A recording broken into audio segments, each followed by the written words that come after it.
con bendiciones. Estamos conectados desde Comunidad Llama de Fuego para las Naciones en Soacha, Cundinamarca. También tenemos sedes en Cachipare, la Nueva Jerusalén, Paipa. Y pronto, donde el Padre lo designe. El día de hoy estamos compartiendo, los hermanos en armonía, vamos a estar compartiendo una escritura y un contexto del libro de los reyes de Israel. Vamos a estar solo en el capítulo 1 de Primera de Melachim o Primera de Reyes, el cual tiene 53 versículos. Se darán cuenta que hay bastante por desarrollar el día de hoy. Primeramente vamos a hacer un recorrido, un contexto para saber sobre el libro de los reyes de Israel. Su contexto literal, histórico y profético es, para entender, una caminata bíblica hasta el tiempo de los reyes de Israel. Entonces recordemos que para llegar al libro de los reyes de la nación de Israel ha pasado por unos procesos. La nación de Israel ha pasado por unos procesos de formación. Vamos a hacer un símil con la biología. Recordemos que en biología el ser humano nace, crece, se reproduce, se muere. Israel no se murió, es un símil para saber que nace, crece, se reproduce y sigue. Entonces, por eso es el símil, no es que se murió. Israel nunca se va a morir. Pero el símil me ayuda a entender esta caminata de la escritura. Entonces, el pueblo de Israel nació en el pensamiento del Eterno, en el jardín del Edén, pero renace como un punto de partida a la salvación en el llamamiento de Abraham y en el ministerio de Abraham. Crece durante el tiempo de esclavitud y exitosa libertad a manos de Moisés, a manos del Eterno, pero encargado Moisés. Se reproduce con la conquista a la tierra prometida y su estabilización en la tierra prometida. Posteriormente, hay más conquistas y más estabilización en esa tierra prometida por medio de David, el rey, y sus conquistas. No muere Israel, como dijimos, pero sí se oculta el sol para ella por haber pecado y no haber guardado todo lo anterior, su nacimiento en Abraham, Isaac y Jacob, la tierra prometida, la Torá, los mandamientos y todo lo que ya les mencioné. No muere Israel, pero sí se oculta el sol. Y el libro de los reyes, lastimosamente, es una época que yo le denominé la época del oscurantismo de Israel, porque aquí empieza una época oscura para nuestro pueblo. Por eso le digo, es difícil hablar sobre esto. Decir que cuando uno predica y todo está bien y todo es bonito, pero decir el inicio de los reyes de Israel es el inicio de la época oscura de Israel, ya uno se está metiendo en otros niveles. Entonces, nuevamente hay una esperanza en la reproducción, en el nacimiento de un profeta, el profeta anunciado, el rey verdadero, Yeshua HaMashiach. En sus palabras, vine a buscar a las ovejas perdidas de la casa de Israel, y por aquí empieza a quitarse la época oscura del pueblo de Israel. Un poco, porque la obstinación no ha permitido que se quite toda la época oscura, pero sí hay una esperanza en Yeshua.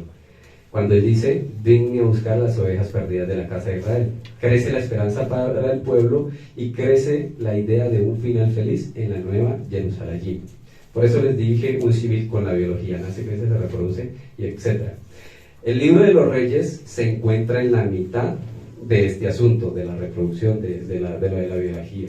Espiritualmente, la Torá es un libro de nacimiento, de crecimiento. Los libros de Josué, Jueces son libros de crecimiento. Los libros de Samuel y Crónicas son libros, y Samuel, Reyes y Crónicas son libros donde se puede decir que el pueblo de Israel, a pesar de que tiene Torá, mandamientos, ordenanzas, es un pueblo inmaduro. Y aún teniendo el pueblo el favor del Eterno, su gracia, es un pueblo inmaduro.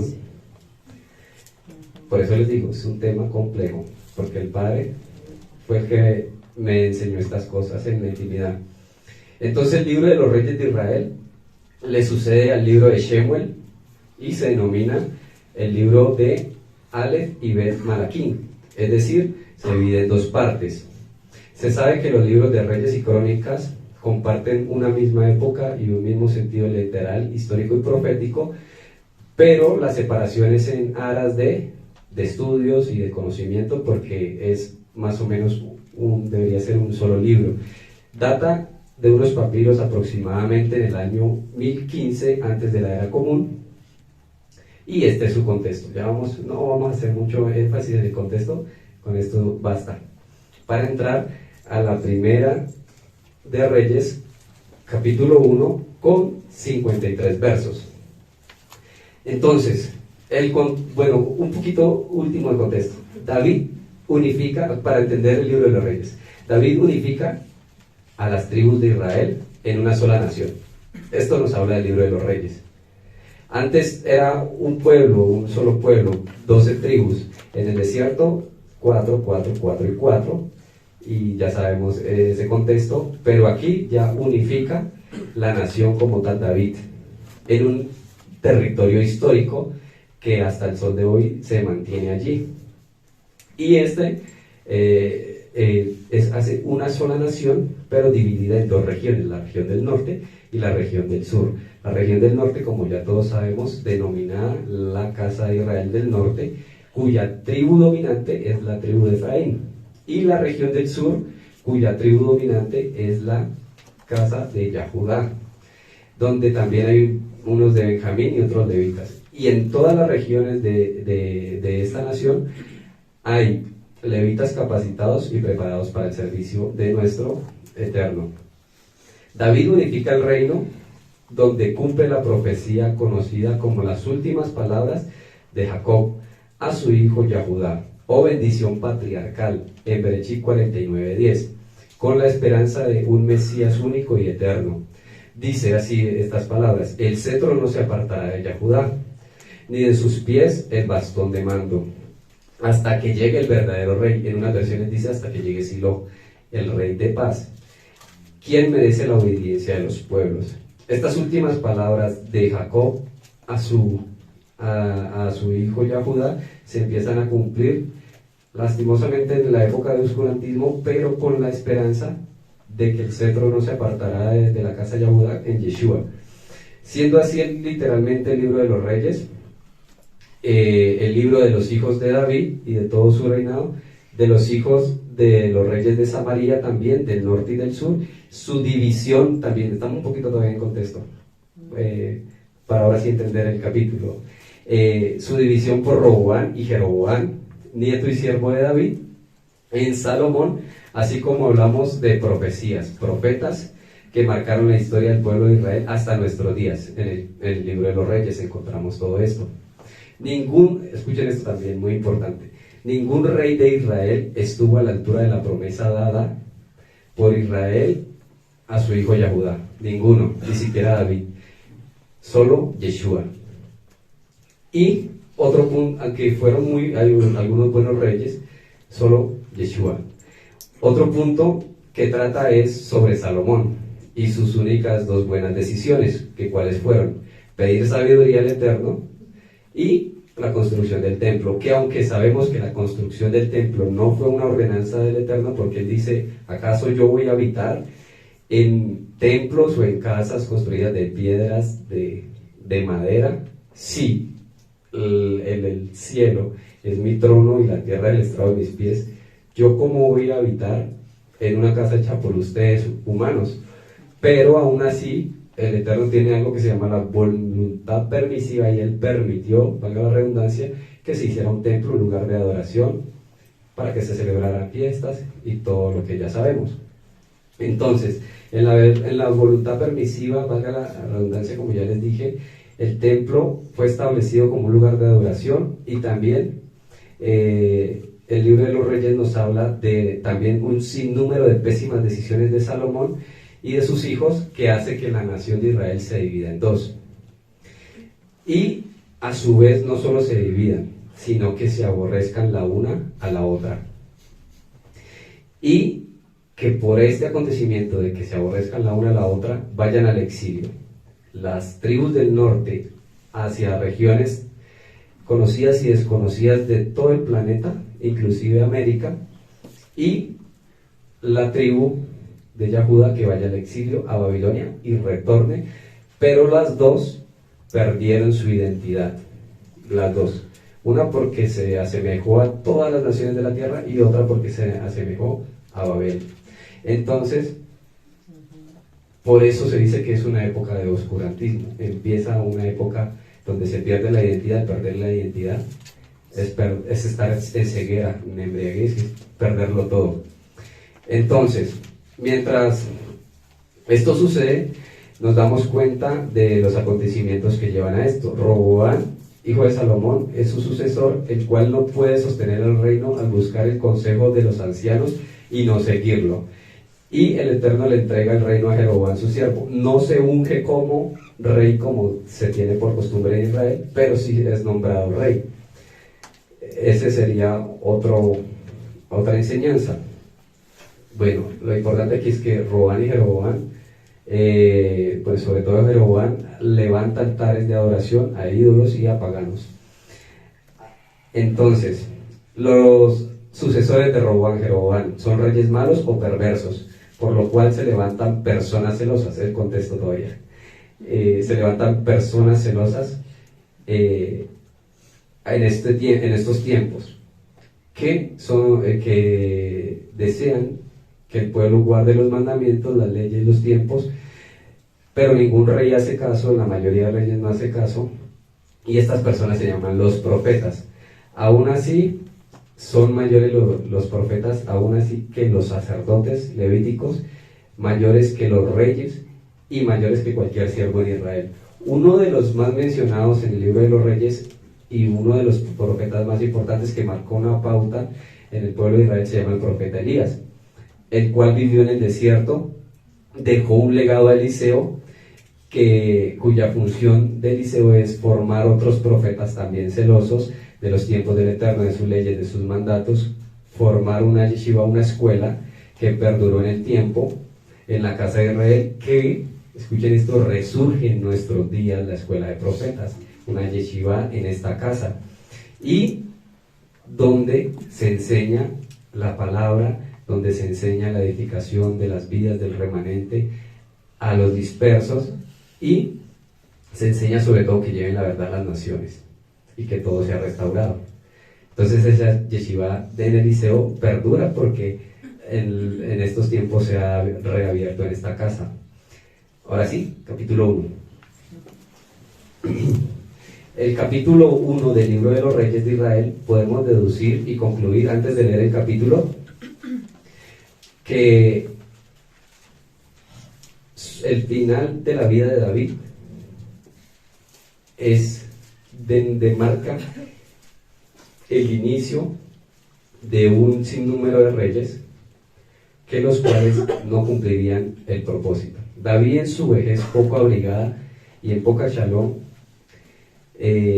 David es el segundo rey de Israel, pero el primero en dinastía y en promesa, de cuyo linaje sí vendría un Mesías, de cuya descendencia humana vendría un Mesías, pero cuya decadencia significaría que el final de sus días serían la pauta, es decir, así como empieza el libro de los Reyes, que ya lo vamos a leer, así como empieza el libro de los Reyes, sería el inicio de la siguiente etapa de Israel en los Reyes.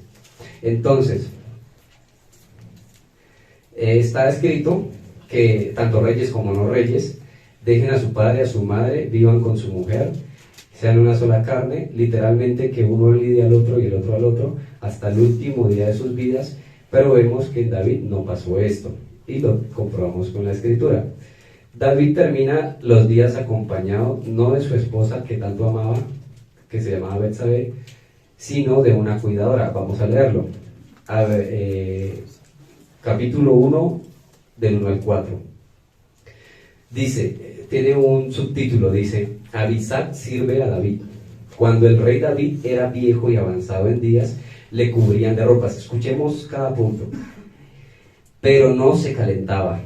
Le dijeron por tanto sus siervos: busquen para mi señor el rey una joven virgen, para que esté delante del rey y lo abrigue y duerma a su lado. Y entrará en calor mi señor el rey. Y escuchen esta otra parte: y buscaron una hermosa mujer de toda la tierra de Israel, y hallaron a Abisag. Escuchen ese nombre: Abisag Sunamita, y la trajeron al rey. Y la joven era hermosa, y ella abrigaba al rey y le servía, pero el rey nunca la conoció. Aquí, sin ser muy exegéticos y en el nivel más básico de la interpretación, lo literal es que David era un viejo, estaba longevo, estaba pronto a entregar su último suspiro y su alma.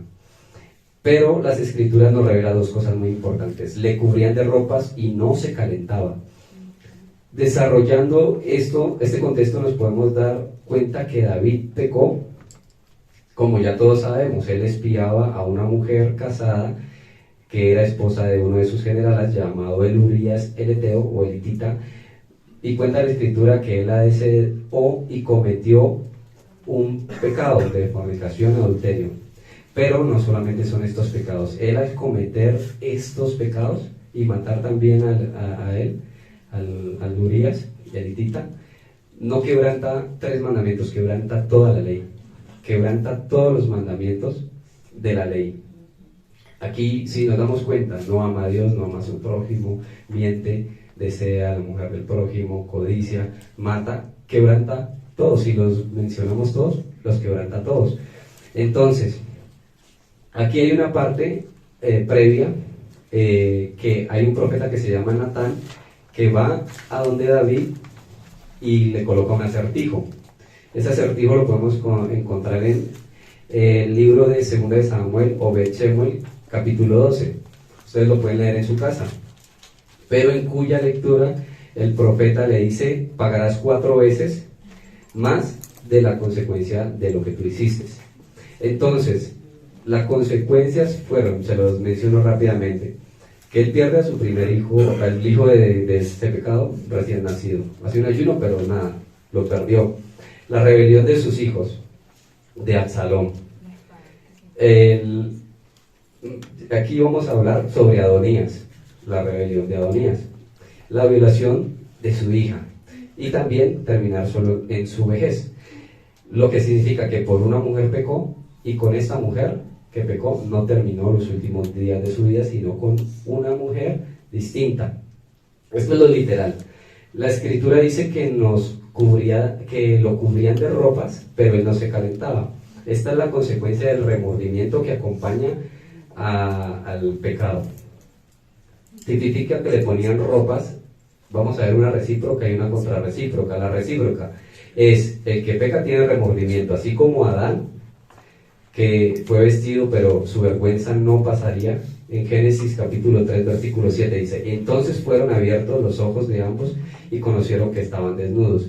Entonces cosieron hojas de higuera y se hicieron delantales. Estas hojas no cubrían su desnudez, así como el rey no cubría las consecuencias y no se calentaba, porque el que lo calienta a uno es el Espíritu Santo, no la ropa.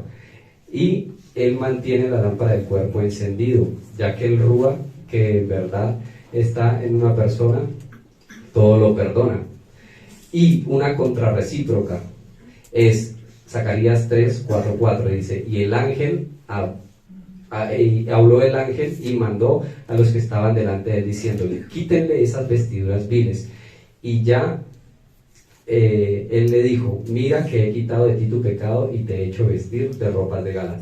David, entonces, con esta recíproca y esta contrarrecíproca, estaba en la condición de que ya el Padre lo había perdonado y todo, pero aún tenía esas consecuencias de ese pecado y las iba a vivir. Y por eso estos últimos días son una época inicial de oscurantismo, porque el rey es el que maneja a toda una nación, el que mantiene el orden y todo.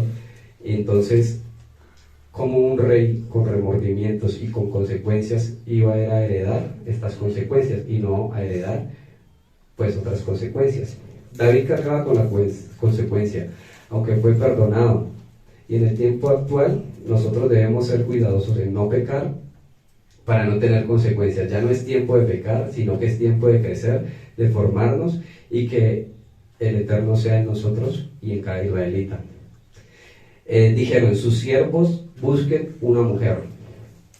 Podríamos pensar que la mujer significa Israel y el hecho que no tuvieran redención en la relación, más o menos, pero ya vamos a ver el contexto de esta mujer. Pero esto en un contexto literal es que buscaron una mujer para que calentara al rey. Este rey, al no estar percibido de la presencia del Eterno en sus últimos días, no miró que su amparo y su socorro, como muchas veces lo cantó en sus salmos, vendría del Eterno. Está buscando ahora refugio, que no son las alas del Omnipotente, en una salida natural, una mujer. Pero esto sí tiene algo profético. Lo profético es que la consecuencia del pecado de David y el no resarcimiento, inclusive de su primer heredero al trono, es que la novia Israel estaría en las naciones como una concubina. Sería, aunque dice que él no la conoció, es decir, no se acostó con ella, aunque se mantuviera virgen, la Israel estaría en las naciones y sería tratada como una concubina y no como una esposa. Entonces, tanto la esposa verdadera, que la última con la que él más quería era Betsabé, no dormía con él, sino otra, tanto las dos esposas, o la esposa y la concubina más amada, Betsabé, casa de Yahudá, estaría, le había conocido, pero no estaría con él en esos días. Tanto la concubina que no se acostaba con él estaría dispersa y no sería tratada como esposa, sino como concubina. Entonces, ninguna de las dos tenía relación íntima con David. La escritura nos dice que Abisac es una mujer de Sunem, o Abisac la sunamita. Hace énfasis en que dormía con él para calentarlo, pero no le conoció. El nombre de Abisac está en el Strong 49 y significa estos siguientes: padre del error, desacierto, concubina de David, no esposa, mala decisión y padre ignorante.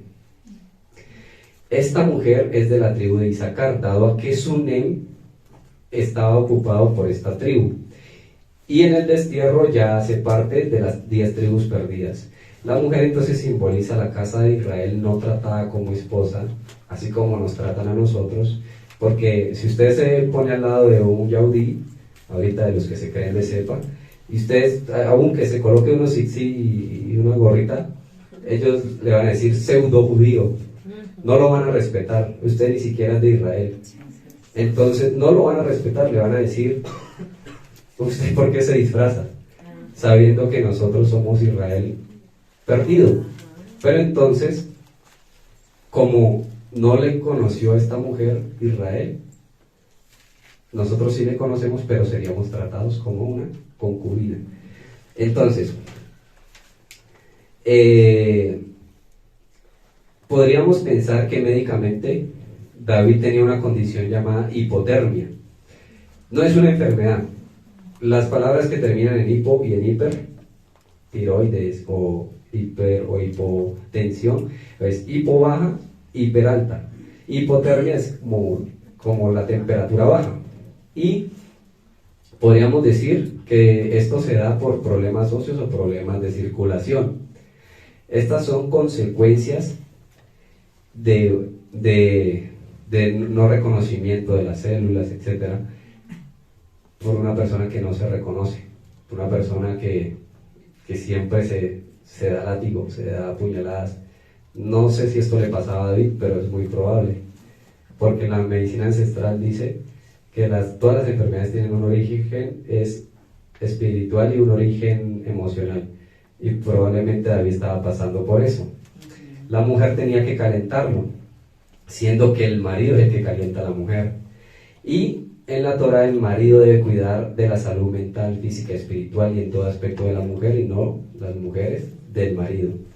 El nombre de la mujer entonces es la consecuencia del pecado del rey que lo llevó que en nuestros tiempos Israel fuera. ¿Recuerdan padre del error, desacierto, concubina, esposa, no esposa, mala decisión y padre ignorante. Quiere decir que en nuestros tiempos muchos israelitas serían ignorantes de la Torá, viviendo en el error, engañados con desaciertos doctrinales. Entonces, eso es lo que significa básicamente esta mujer y esta primera parte de el libro de los Reyes. Tiene un segundo subtítulo. Dice, la segunda parte se titula Adonías usurpa el trono. Adonías usurpa el trono. Dice el 1:5. Entonces Adonías, hijo de Agit, se rebeló diciendo, yo reinaré. Y se hizo de carros, escuchen también cada punto, y se hizo de carros y de gente de a caballo y de 50 hombres, escuchen, 50 hombres que corriesen delante de él. Y su padre nunca le había entristecido en todos los días con decirle, ¿por qué haces así? O sea, nunca lo corrigió. Palabras más, palabras menos. Además, este era muy hermoso de parecer, así como igual que Absalón. Había nacido después de Absalón. Y se había puesto de acuerdo con Joab, hijo de Sarvia, y con el sacerdote Abiatar, los cuales ayudaban a Adonías. Pero el sacerdote Sadoc, escuchen estos nombres, Sadoc, Benaya, hijo de Joiada, y profeta Natán, Simei, rey, y todos los grandes de David, no seguían a Adonías. Matando a Adonías ovejas, vacas, animales gordos, junto a la peña de Sohelet, escuchen esta palabra, Sohelet, la pastora nos lo predicó hace tiempo que era Sohelet, la cual está muy cerca de la fuente de Rogel, convidó a todos sus hermanos, los hijos del rey, y a todos los varones de Yahudá, siervos del rey.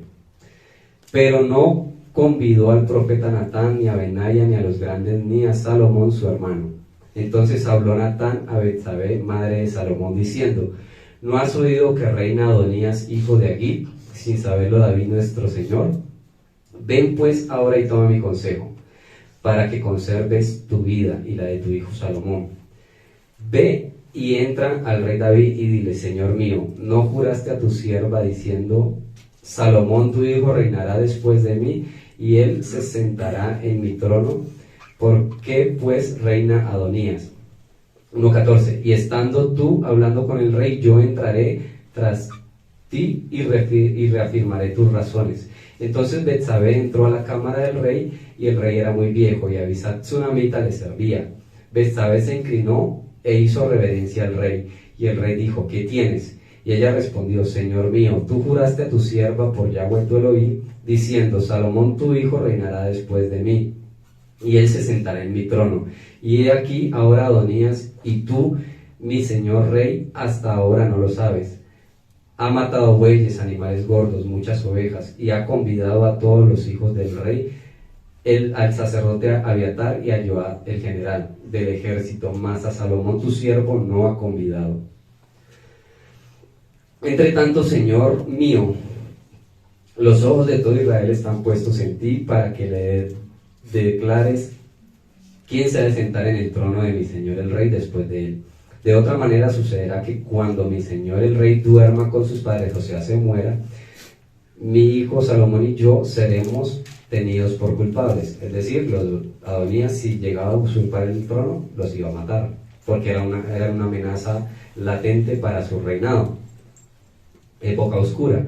Mientras aún hablaba con ella el rey, he aquí vino el profeta Natán, y dieron aviso al rey diciendo, he aquí el profeta Natán, el cual entró al rey, se postró delante del rey, inclinando su rostro a tierra. Dijo Natán, rey, señor mío, ¿has dicho tú, Adonías reinará después de mí, y él se sentará en mi trono? Porque hoy ha descendido y matado bueyes, animales gordos y muchas ovejas, y ha convidado a todos los hijos del rey, a los capitanes del ejército, también sacerdotes como Abiatar, y he aquí están comiendo, bebiendo delante de él, y han dicho, viva rey Adonías. Pero ni a mí, o sea, Natán, ni al sacerdote Sadoc, ni a Benaya, hijo de Joiada, ni a Salomón tu siervo ha convidado. ¿Es este negocio ordenado por ti, mi señor el rey, sin haber declarado a tus siervos quién se había de sentar en el trono de mi señor el rey después de él? Hasta aquí, 27 versos, vamos a empezar a desarrollarlos. Adonías. Quedó clara la lectura, ¿cierto? Entonces, vamos a una breve explicación. Adonías se está proclamando rey, consigue carros, caballos y convida a que lo siga el general Joab y el sacerdote Abiatar. O sea, él se aseguró un sacerdote y una fuerza para autoproclamarse rey. Y ya vamos a ver cómo se iba a autoproclamar rey. Pero Natán se da cuenta de esto, Betsabé y Salomón se dan cuenta de esto, hacen un plan para que ella vaya y le pregunte a David, el rey, sobre qué pasó con lo que había dicho sobre Salomón. Ya se lo voy a explicar escrituralmente. Y Natán dice: yo entro en ese preciso momento y reafirmo que sí, que él dijo que Salomón sería el rey. Básicamente eso es como lo que pasó. Entonces vamos a ver, Adonías. Su nombre es agradable a Yahweh. También es adoración a Yahweh. Dice que es hijo de Agit, cuyo nombre significa festividad, pero de cuya mujer no se sabe mucho en las escrituras. Solamente es nombrada cuando David es coronado rey del sur, y cuyo cuarto hijo de David era Adonías. Es lo que se sabe de la mujer. Adonías significa en términos generales y proféticos que Israel estaría tan confundida de su origen en los últimos tiempos que no solo Israel sería atacada por Edom, ni por Ismael, ni por los hijos de Sétura, sino que Israel también atacaría al mismo Israel. Entonces, eso lo podemos brevemente recordar, que en los tiempos de los reyes, el mismo Israel atacaba a Israel. El mismo Israel atacaba a sus profetas. El mismo Yeshua mencionó unas palabras: Jerusalén, Jerusalén, tú que matas a los profetas. El mismo Yeshua nos habla sobre una parábola que se llama la parábola del hijo pródigo, donde el mayor siempre ataca al menor porque se fue de la casa.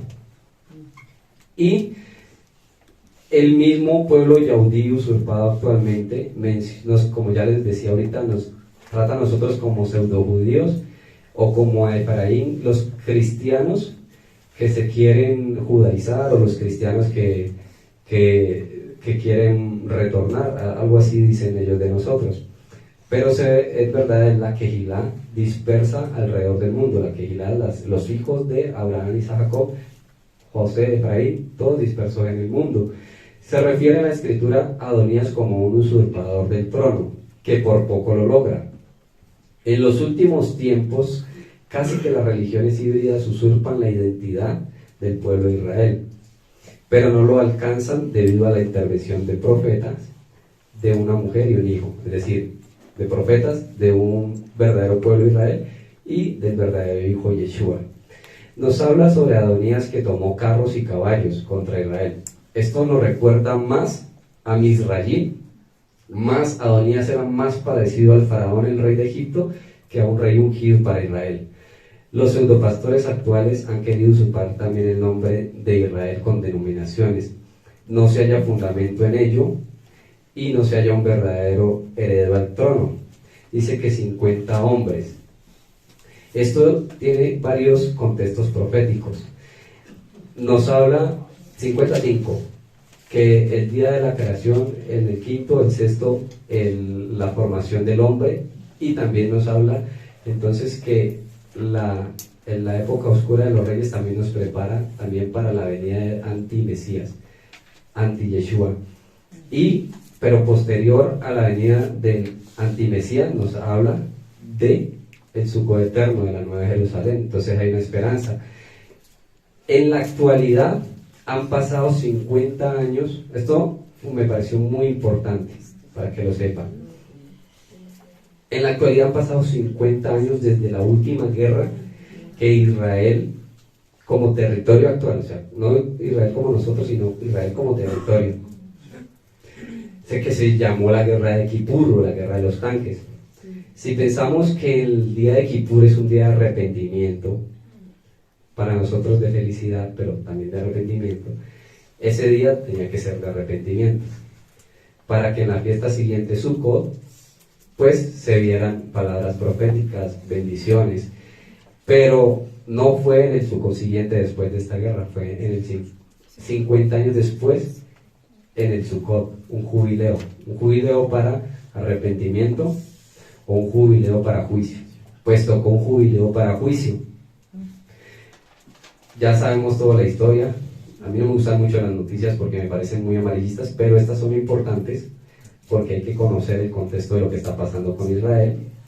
Y sí, después de un Kippur hubo un Sukkot, pero para juicio. Esto nos abre la época oscura del libro de los Reyes. Nos sigue diciendo, no han puesto todavía la mirada en Yeshua, entonces el libro de los Reyes sigue vigente, esa época oscura sigue vigente. Entonces, el verdadero Israel en Sukkot recibe palabras proféticas de los tiempos malos, pero en los cuales seremos guardados. Pero el Israel usurpado no recibe estas palabras proféticas, sino que recibe un juicio. Pero el Israel es usurpado. No estamos hablando más de Israel porque amamos a Israel, es nuestra nación, en territorio también, porque son nuestros hermanos. Entonces la guerra de Kippur fue entre el 6 y 23 de octubre del año 1973. A nuestro Sukkot actual, 50 años.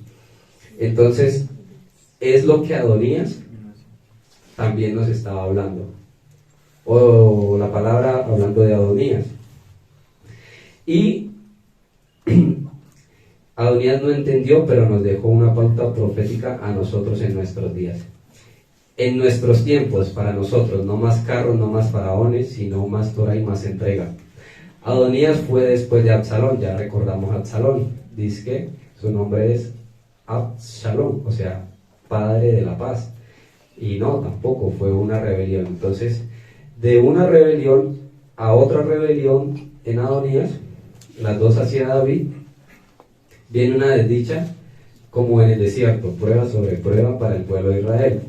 Pero para después de superada la prueba viene la recompensa para el pueblo de Israel. Dice la escritura, David nunca lo corrigió, también es profético, ya que los hijos del rey mucho tiempo estuvimos en desaciertos. Refiere la escritura que convenció a Joab, el general del ejército, que era fiel a David, que convenció a un sacerdote, Abiatar, que también era fiel a David. Lo cual en nuestros tiempos es que muchos fuertes de la fe, inclusive generales, echarán atrás su fe, apostatarán, pecarán, dirán que es falso los tiempos y la ley. Muchos sacerdotes no estarán en comunión, cometerán pecados y errores al irse a sistemas de hombre, así como Adonías. Esto para el tiempo de los reyes y para nuestro tiempo. Así como dicen las escrituras. A mí me gusta mucho esto, una recíproca y una contrarrecíproca. La recíproca, aún los escogidos serán engañados. Mateo 24:24. La contrarrecíproca, aún hay personas que no doblaron rodilla a Baal, es decir, a los señores de este mundo. Eso lo encontramos en Romanos 11:4, refiriéndose, recordando a Elías, pero también al tiempo futuro. Entonces, me he reservado unos hombres que no han doblado rodilla a Baal, es también para nuestro tiempo. Entonces, los cuales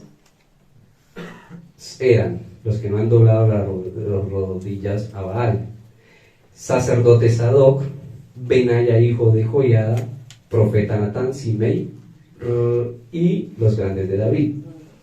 Sadoc proviene del latín sadik, lo que significa que es justo, santo, el cual era descendiente de Aarón y Leví.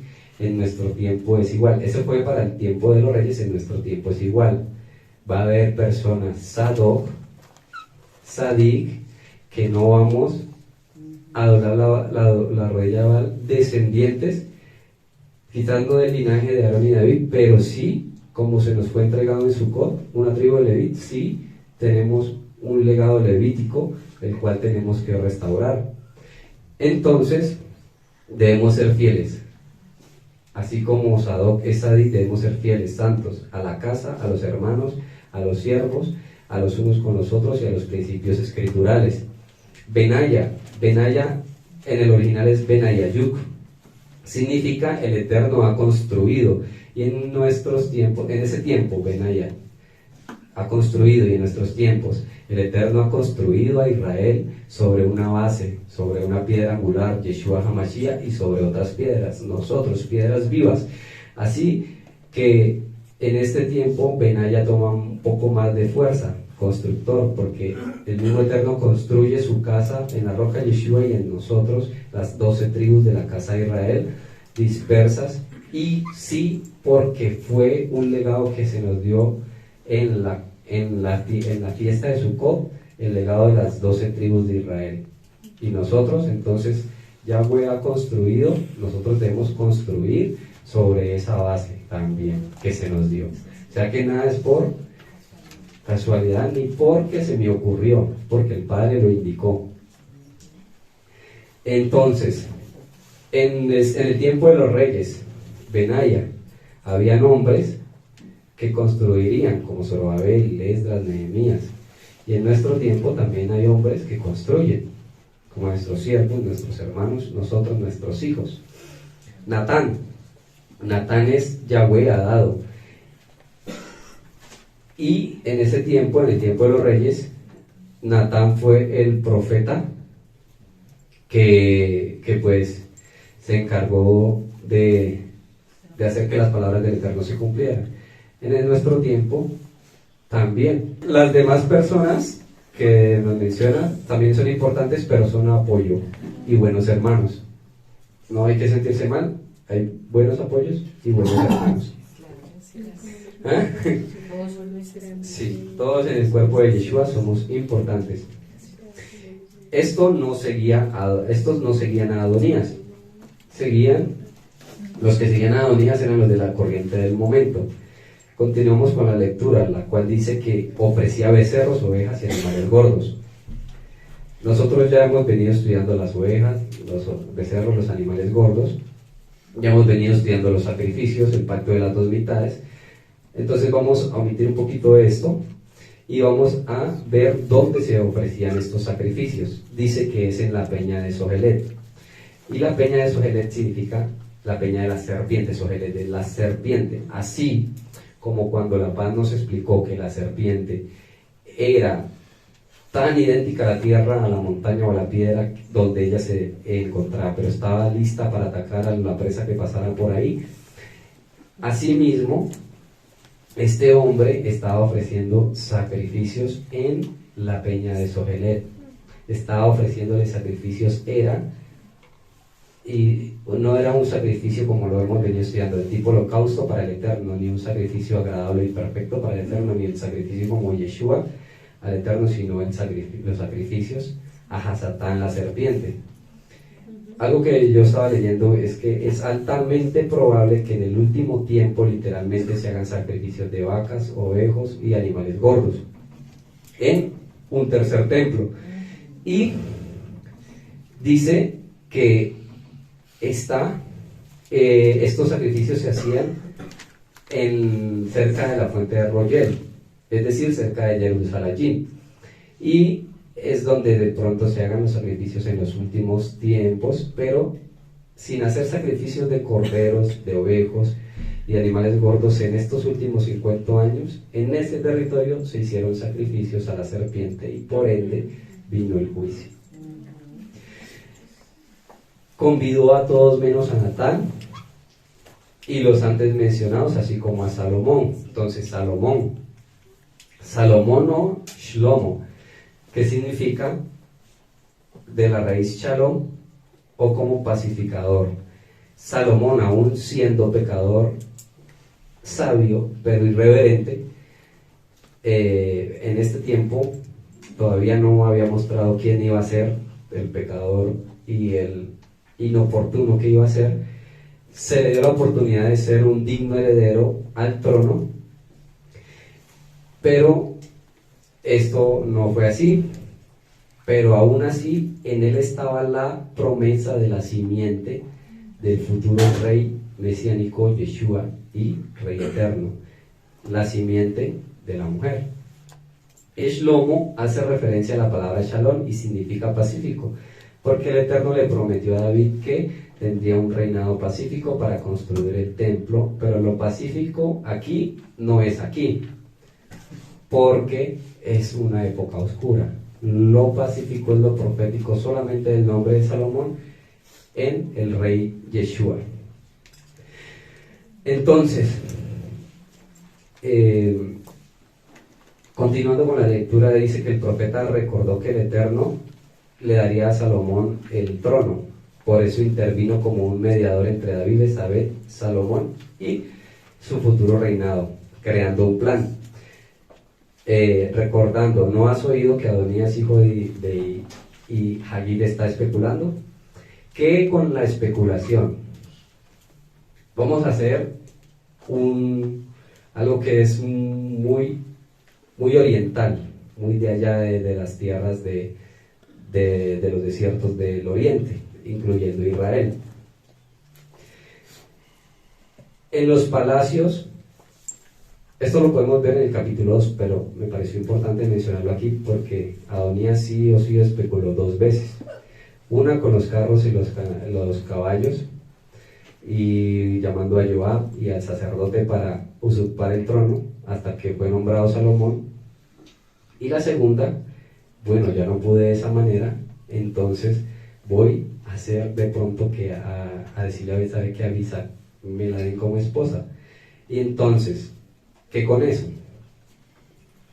En el oriente, el rey tenía un lugar en su palacio denominado un harén, donde residían las mujeres sin acceso a hombres, y los hombres que entraban ahí eran eunucos. Los hombres y las personas, eunucos y mujeres que entraban ahí eran cuidadoras, porque el rey era celoso de este harén, donde vivían princesas, hijas de reyes, concubinas de reyes, reinas, pero esto es una costumbre babilónica, esto no es una costumbre que debe estar en nuestro pueblo, pero aún estaba en el palacio de Israel, en el harén de David, en el harén de Salomón, en el harén de todos esos reyes. Esto no es algo que sea escritural, esto es algo que es denominado Código Hammurabis. ¿Y qué con el Código Hammurabis?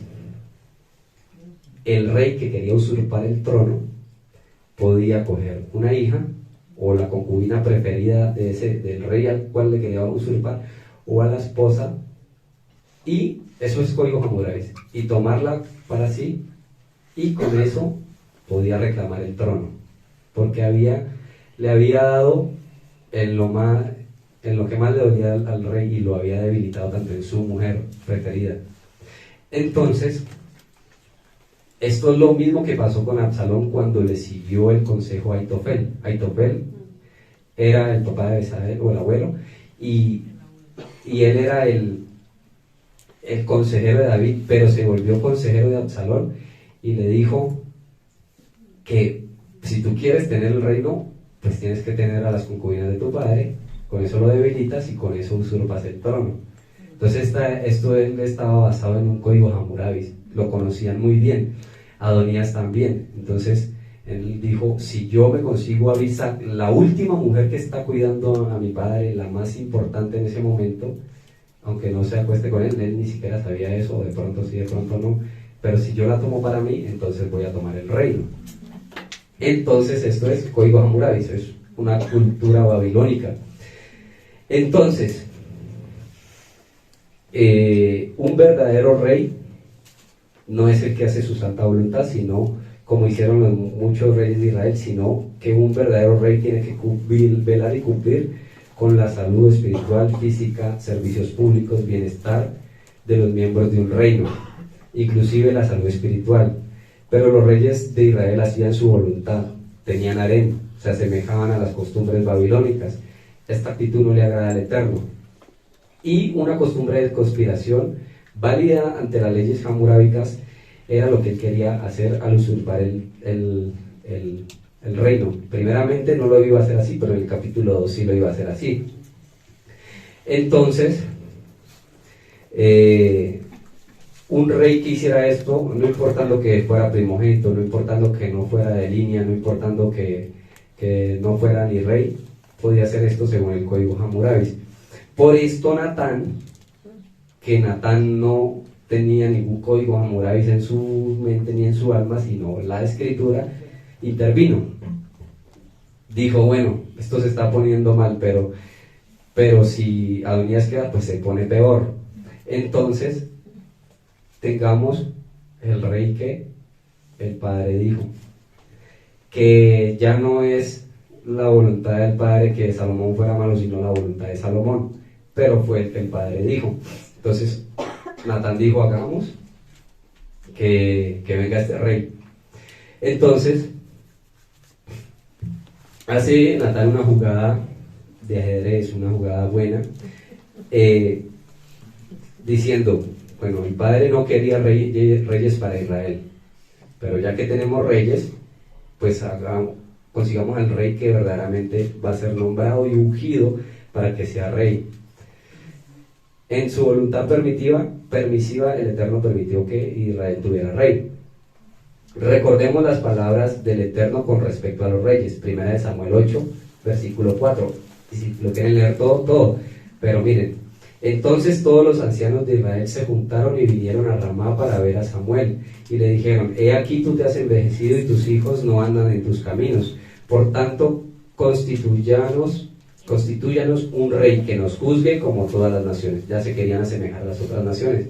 Pero no agradó a Samuel esta palabra que dijeron, danos un rey que nos juzgue. Y Samuel oró a Yahweh, y Yahweh dijo a Samuel, oye la voz del pueblo en todo lo que te digan, porque no te han desechado a ti, sino a mí, que no reines sobre ellos, conforme a todas las obras que han hecho, desde el día que los saqué de Egipto hasta hoy, dejándome a mí y sirviendo a dioses ajenos.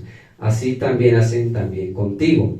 Ahora pues, oye su voz, mas protéstale, o sea, ponles presentes, dile, si tienen un rey, tienen que pagar tributos, si no lo tienen, no lo tienen que pagar impuestos, si no lo tienen, no lo tienen que pagar. Si tienen, tendrán que darle a sus mujeres, tendrán que ir a trabajar para ellos de gratis. Eso es lo que quieren. Y el pueblo dijo, sí, amén. Entonces, por eso el padre les apeló. El padre por medio del profeta les dijo, pues no es bueno que ustedes tengan un rey como las otras naciones. Pero el pueblo dijo, sí. Entonces se les dio rey. Ahora, ya teniendo rey, pues se tiene que continuar en la dinastía de los reyes. El rey que vendría sería el rey que dijo el Eterno, Salomón. El Eterno no quería rey para Israel, porque se asemejaban a las naciones vecinas, pero él lo permitió porque así ellos lo quisieron. Y esto sería el inicio del exilio del sur y del norte. Entonces, época oscura. En lo que sigue la historia, Betsabé le pregunta al rey si él nombró a Adonías, sabiendo que había prometido el Eterno a Salomón. Segunda de Samuel 7:12.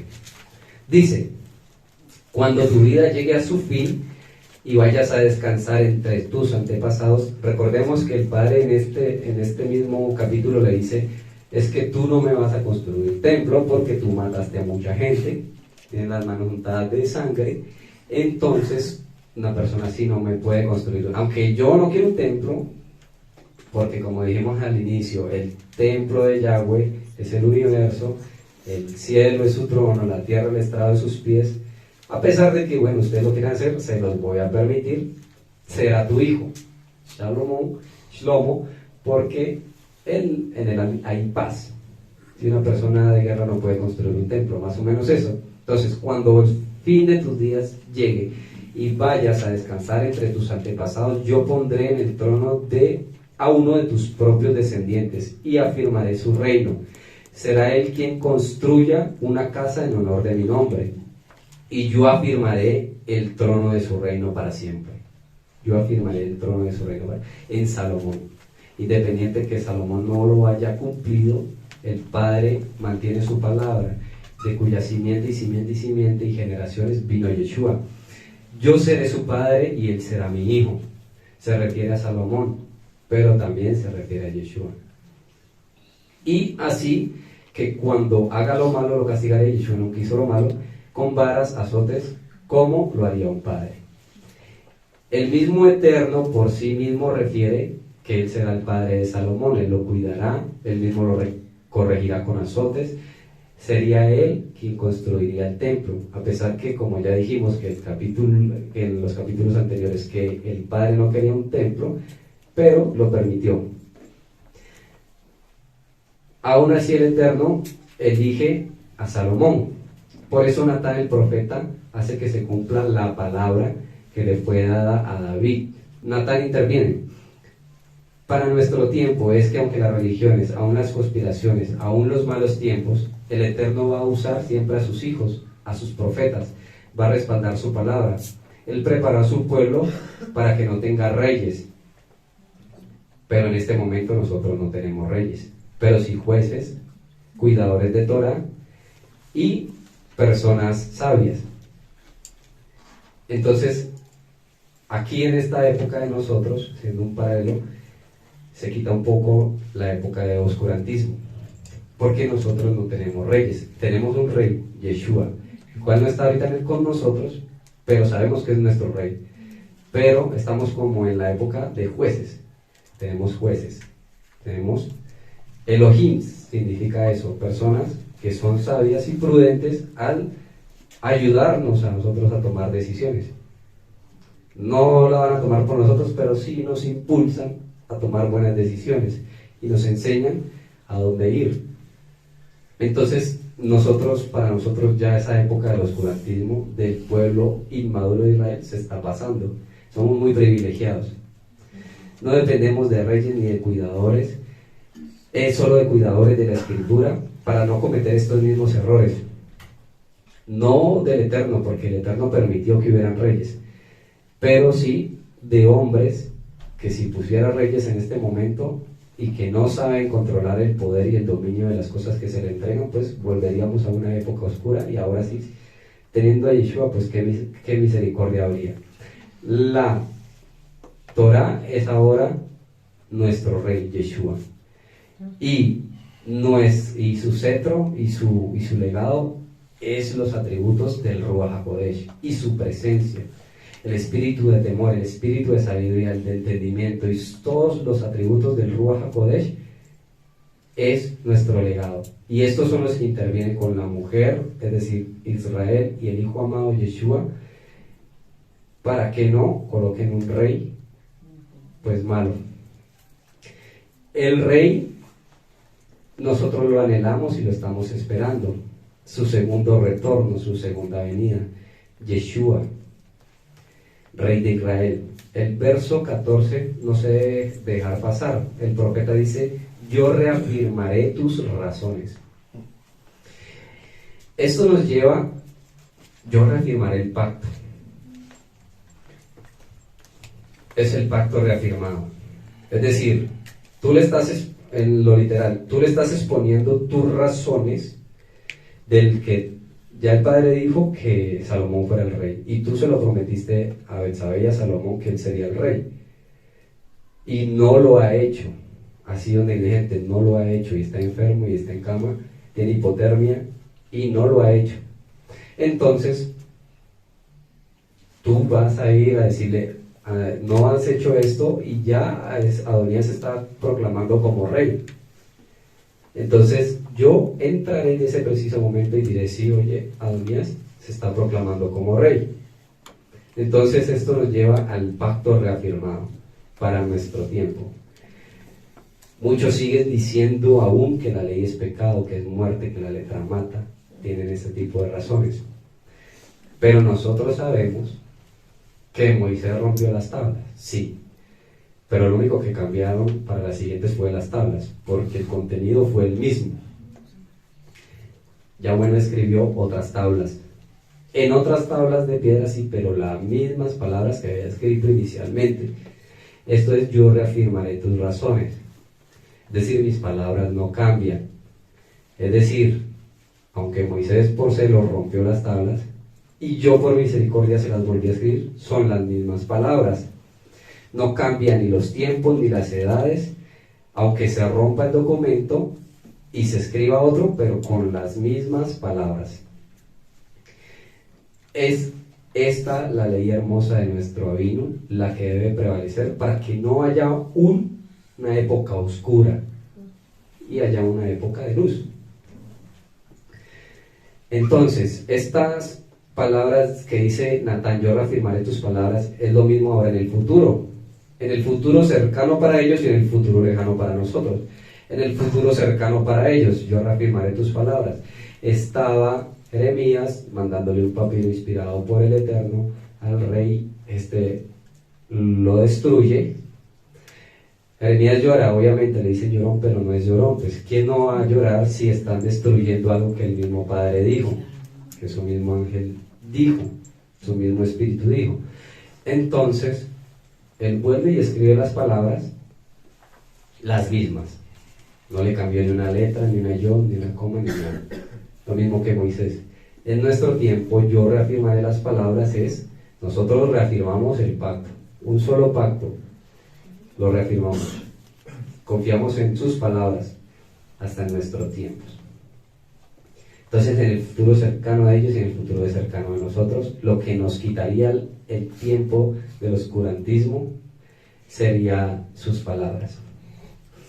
Aquí a manera de generalidad, el escriba de Jeremías era Baruch, que escribió las mismas palabras sin omitir punto ni coma. En nuestros días, como ya lo dije, somos nosotros los que reafirmamos las palabras del Eterno, nos mantenemos en sus leyes porque no han cambiado.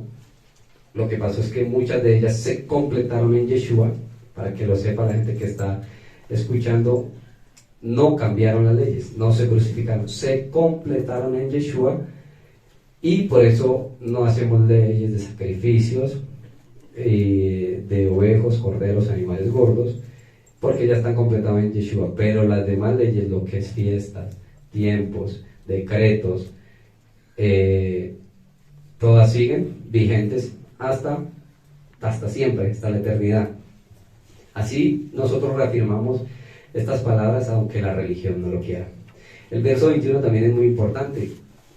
Dice que Betsabé dice que si él no cumple lo que le prometió a Salomón, entonces Adonías en su momento llegaría a lograr su cometido de ser el rey, basado en el código Hammurabi, no basado en la Torah. Él usurparía el trono y Betsabé y Salomón, los herederos en cuyo estaba la simiente del rey venidero, entonces serían reos de muerte. Dice Betsabé que serían tenidos por culpables siendo inocentes. Esto el padre tampoco lo iba a permitir por medio de su profeta Natán, porque aunque ya sabemos que Salomón fue un rey perverso, malísimo en todo su contexto, ahí estaba la simiente de la mujer. El Eterno siempre enviará un profeta que actúe antes de que el sistema de la bestia actúe en nuestra vida. Nos enviará siempre una salida y nos sacará en victoria antes de que acontezca lo establecido por él, porque sí o sí tiene que pasar lo malo también, para que el pueblo de Israel resurja de las naciones y sea una sola casa. Ezequiel 37. No permitirá ni que Israel ni que Yeshua queden en vergüenza en la tierra, porque todo está en el nombre de Yeshua y en su escogida de Israel. Entonces, muy importante el verso 21, que ella y Salomón morirían si Adonías sería rey. El Eterno no lo permitiría, porque Israel y su hijo Yeshua, y Yeshua, el rey de Israel, hijo del Eterno, no quedarían nunca en vergüenza. Entonces aquí hay un paréntesis, podríamos añadirle un punto al conocido llamado llanto o angustia de Jacob, sin añadirle a la escritura, ¿no? ¿Qué sabemos del llanto o la angustia de Jacob? Persecución de Edom, Ismael, y una autopersecución de israelita contra israelita hasta que se quita el vendaje de los israelitas de los ojos. una tercera parte. David proclama rey a Salomón. David proclama rey a Salomón. 57 versos. 1:28. Entonces el rey David respondió y dijo: llamadme a Betsabé. Y ella entró en la presencia del rey y se puso delante de él. Y el rey juró diciendo: vive Yahweh, que ha redimido mi alma de toda angustia. Tengan pendiente esta. Vive Yahweh, que ha redimido mi alma de toda angustia. Ese letargo y eso que tenía David se disipó, porque iba a cumplir el propósito del Eterno. Que como yo te he jurado por Yahweh Dios de Israel, diciendo: tu hijo Salomón reinará después de mí, y él se sentará en mi trono en lugar mío, que así lo haré hoy. Ya, definitivo, hoy será, no mañana, no pasado, hoy. Entonces Betsabé se inclinó ante el rey con su rostro a tierra, y haciendo reverencia al rey, dijo: viva mi señor el rey David para siempre. El rey David dijo: llamadme al sacerdote, escuchen esto, al sacerdote Sadoc, al profeta Natán y a Benaía, hijo de Joiada, y ellos entraron a la presencia del rey. Y el rey les dijo: tomad con vosotros los siervos de vuestro señor, y montad a Salomón, mi hijo, en una mula, en mi mula, y llevadlo a Gijón. Tengamos pendiente mi mula y Gijón. Y allí lo ungirá el sacerdote Sadoc y el profeta Natán como rey sobre Israel. Y tocaréis trompeta diciendo: viva el rey Salomón. Después iréis vosotros detrás de él, y vendrá y se sentará en mi trono y reinará por mí, porque él he escogido para que sea príncipe sobre Israel y sobre Judá. Entonces Benaía, hijo de Joiada, respondió al rey: amén. Así lo diga Yahweh Dios de mi señor el rey, perdón. De la manera que Yahweh ha estado con mi señor, así esté con Salomón, y haga mayor su trono que el trono de mi señor el rey David. Y descendieron el sacerdote Sadoc, el profeta Natán, hijo de Benaía, hijo de Joiada, y los cereteos y peleos, y montaron a Salomón en la mula del rey David, y lo llevaron a Gijón. Tomando el sacerdote Sadoc cuerno de aceite del tabernáculo, ungió a Salomón, y tocaron trompeta, y dijo todo el pueblo: viva el rey Salomón. Después subió todo el pueblo en pos de él. Cantaba la gente con flautas y hacían grandes alegrías, que parecía que la tierra se hundía con clamor de ellos. Y le oyó Adonías, todos los convidados que con él estaban, cuando ya había acabado de comer. Y oyendo Joab el sonido de la trompeta, dijo: ¿por qué se alborota la ciudad con estruendo? Mientras él aún hablaba, he aquí vino Jonatán, hijo del sacerdote Abiatar, el cual le dijo a Adonías: entra, porque tú eres hombre valiente, y traerán buenas nuevas. Jonatán respondió y dijo a Adonías: ciertamente el Señor nuestro, el rey David, ha hecho rey a Salomón. Y el rey ha enviado con el sacerdote Sadoc y el profeta Natán, Benaía, hijo de Joiada, y también los cereteos y peleteos, los cuales montaron en una mula del rey. Y el sacerdote Sadoc y el profeta Natán lo han ungido por rey en Gijón. Y de allí han subido con alegrías, y la ciudad está llena de estruendo. Este es el alboroto que habéis oído. También Salomón se ha sentado en el trono del reino. Y aún los siervos del rey han venido a bendecir a nuestro señor el rey David, diciendo: Dios haga bueno el nombre de Salomón más que tu nombre, y haga mayor su trono que el tuyo. El rey adoró en cama. Además el rey ha dicho: así bendito sea Yahweh Dios de Israel, que ha dado hoy se siente en mi trono, viéndolo mis ojos. Ellos entonces estremecieron y se levantaron todos los convidados que estaban con Adonías, y se fue cada uno por su camino. Mas Adonías, temiendo de la presencia de Salomón, se levantó y se fue, y se asió de los cuernos del altar. Tenía ya miedo, primero valentón para decir: voy a usurpar el trono, convidé a Joab, tengo al general de este lado, tengo al sacerdote Abiatar, y ahora tengo miedito porque mi hermano es el rey. Y se lo hicieron saber a Salomón diciendo: he aquí que Adonías tiene miedo del rey. Salomón pues se ha asido de los cuernos del altar, diciendo: júreme hoy el rey Salomón que no matará a espada a su siervo. Y Salomón dijo: si él fuera hombre de bien, ni uno de sus cabellos caerá en tierra, mas si se hallare en él el mal, morirá. Y envió el rey Salomón y lo trajeron del altar, y vino y se inclinó ante el rey Salomón, y Salomón le dijo: vete a tu casa. Le perdonó la vida. Ya vamos a ver todo este desarrollo. Se entendió perfecto, pero vamos a ver el desarrollo.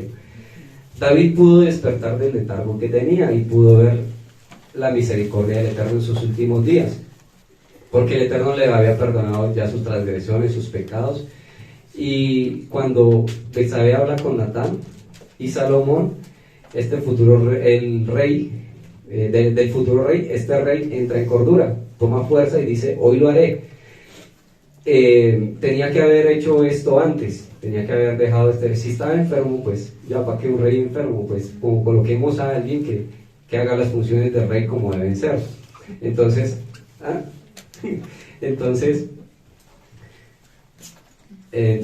esto fue lo que pasó.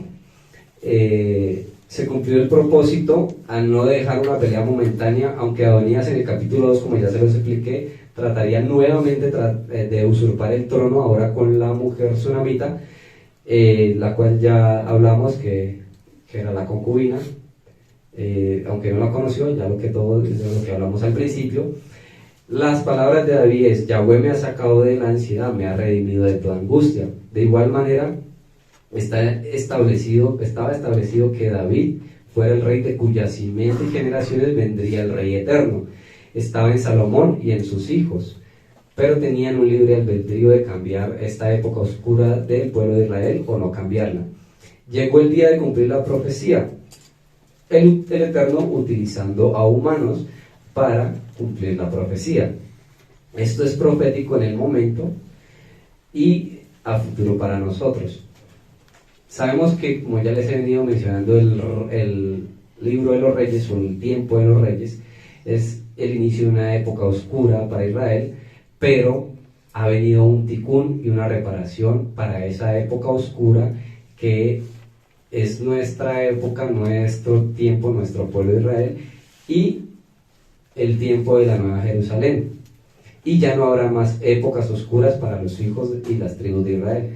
Betsabé se inclina, es decir, se inclina ante la majestad del rey Yeshua. El rey llama a Sadó, a Natán, a Benaya. Nos establece que en el día postrero llamará a los justos que ya mencionamos antes. Lo hace montar una mula y lo hace ir hacia el valle de Gibón. Lo profético de este asunto es hermoso. En lo literal es una mula y es el valle de Gibón. Pero el valle de Gibón en ese momento es un lugar como si fuera cualquiera para un evento, ¿sí? En ese momento, como si allá iba a ser el evento de la unción del rey. Pero allí no solamente iba a ser un evento, iba a ser la unción del rey, de que el aceite corriera por la cabeza, por las barbas, así como corría por la unción de los sacerdotes. Y miremos qué significa la mula y el valle de Gibón. Israel estaría como una mula en las naciones muchos siglos, hasta que Yeshua reuniera a los pueblos y él sea conocido como rey de Israel completamente por todas las 12 tribus. Para nosotros ya él es el rey de Israel, pero llegará un día en que él sea nombrado rey de Israel por todas las 12 tribus de los hijos de Israel, en el día postrero. Ya había muerto la desobediencia en Absalón, y ya había pasado la rebelión de Adonías, y eso sería que el tiempo después de la prueba ya Yeshua sujetaría a Israel como sujetaron a esta mula desenfrenada. Como nos explicaba Camilo, la mula no es que sea, ni el burro sean animales de poco entendimiento, al contrario, son muy entendidos, pero deben ser sujetados. Y por eso, representando a Israel, fue subido en su mula, pero el Israel del futuro, no el Israel de ese presente. No es que me las quiero hacer como si fuera un Willy, no, representaba al Israel del futuro. El valle de Gibón es conocido así por una terminal del brazo del río Gibón. ¿Qué sabemos del río Gibón? Muy poco, porque es un río seco y del cual se ha desaparecido su cauce. sabemos que el Eterno, al fundar el jardín del Edén, hizo un río del cual salían 4 grandes brazos: Pisón, Gihón, Tigris y Éufrates. Todos estos ríos son proféticos desde el jardín, y en este tiempo el río Gihón está marcando una pauta, porque ya se está terminando de secar, ya se está terminando de desaparecer, y era que aunque el río Gihón se vaya a desaparecer, sus últimas aguas, ahí en ese lugar es donde se va a ungir al rey. Es decir, que ahí en esa unción del rey es donde empieza la época oscura, pero en el verdadero reinado del verdadero rey, hablando mucho del rey, es que Yeshua sería la esperanza de Israel. Del valle de Gihón en ese tiempo se sabe que era la terminal del río Gihón. ¿Qué nos habla del río Gihón las escrituras? Berechit 2, que en el río era Pisón, Gihón, Tigris y Éufrates, que estos ríos no son solo proféticos en ese tiempo, sino para todo nuestro tiempo. No estamos viendo lo que está pasando con el Éufrates y con todos estos ríos. Del Gihón podemos decir, y la escritura nos dice que rodeaba la tierra de Etiopía o la tierra de Cush. La profecía aquí es muy doble y es mucha, porque la tierra de Cush es la que rodea este río, y la tierra de Cush también tiene que ver mucho en la escritura. Moshe tiene una esposa cushita, hay redención para los cuchitas, para los negritos, y ellos entran también al pacto desde, así como Moisés, y también entran a ser parte del pueblo de Israel, una misericordia. Ellos también vivieron una época muy oscura. De Etiopía o de Cush fueron trasladados a América y a todas las regiones como esclavos, y también ya dejaron de ser esclavos, y también van a dejar de ser esclavos de sus pecados y de su miseria y de su idolatría, y van a ser ya esclavos, pero así como nosotros, que somos esclavos felices o siervos. Entonces, pero esto es otro tipo de profecías, porque esto nos habla del libro de Isaías sobre Cush. Nosotros lo estamos mencionando por la terminal del río Gihón, que rodeaba la tierra de Cush, según Génesis. Y lo que nos habla del río Gihón es que sus últimas aguas, no quiere decir que sea el mismo lugar de lo que les voy a mencionar, pero sus últimas aguas alimentaban una fuente que se llamaba el estanque de Siloé. Las últimas aguas de Gihón, su fuente, alimentaban el Siloé. ¿Qué con esto? Que aquí hay una profecía de quitar el oscurantismo ya del tiempo de los reyes de Israel. Yeshua sana a un ciego en este estanque. Ya todos sabemos cómo. Pero esta profecía, más que venir a hacer algo bueno para este ciego, es que con estas aguas de este último canalito del río, y esto significa Yeshua, para nuestro tiempo, yo decía, Padre, sí, son poquitos los que mantenemos las aguas de Yeshua. Entonces, y él le quitaría en este sector, no en el mismo lugar, como les digo, que sea el Valle de Gihón, en el estanque de Siloé, pero sí las alimentaba. Y en este lugar, él quita la ceguera, es decir, quita la época oscura que empezó por el libro de los reyes, por los malos reyes de Israel. Yeshua quita esa miseria, esa ceguera, hasta esa sordera, hasta ese envanecimiento, hasta eso malo que empezó con la decadencia de los reyes de Israel. Aquí en Yeshua, en este mismo lugar donde fue ungido Salomón como rey, o no el mismo lugar, pero sí con las mismas aguas, como ya les expliqué, es donde ocurre este milagro. ¿Quién fue el único que quitó la ceguera del tiempo oscuro de la época de los reyes de Israel y de Crónicas, Yeshua. Esto es lo que me pareció más interesante de que fuera en el valle de Gihón y que fuera en una mula. ¿A quién le quitó la ceguera? Pues a Israel. Entonces, hasta que el verdadero pacificador, es decir, Yeshua, haciendo referencia a Shlomo o Salomón, que significa pacificador, hasta que el verdadero príncipe de paz, que con las últimas aguas del río Gihón que alimentaban el estanque de Siloé, así en el mismo, ya sabemos que en el mismo lugar, pero en el mismo connotación de la coronación del rey Salomón, donde empezó la ceguera para el pueblo de Israel, y un ciego sería sanado, y más que quitarle su ceguera sería lo que ya les expliqué proféticamente. Así el tiempo del remanente tendría ya una época clara, no oscura, donde no estaríamos más ciegos y no necesitaríamos más reyes como Salomón, sino jueces dignos, siervos dignos, y nuestro rey que no vemos pero que sabemos que está ahí, Yeshua. Desde el verso 46 en adelante dice que Joab, Adonías ya empezaron a tener, empezaron a ver qué pasó, a ir rey, a escuchar música, alboroto, danza, festejos.